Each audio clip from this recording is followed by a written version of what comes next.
One quick credit tip. You have to take a few minutes and listen to this. Maybe you're not struggling or dealing with this, but you know of others who is having challenges or it just doesn't know.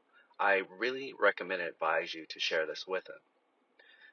A while back, I've over years have been making payments on one particular credit card, as well as all of my other debts. I didn't understand why my credit limit and my interest rate had not changed.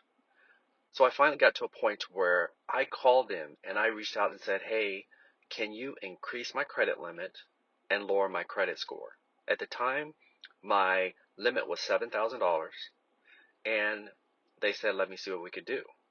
After the call, they came back to me and they increased my limit from 7,000 to 40,000.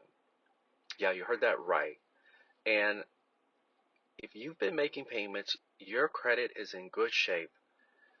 You have to do that. Banks are and lenders are a lot of times they're just not going to increase your credit limit just because. You have to talk to them. So that's one quick credit tip.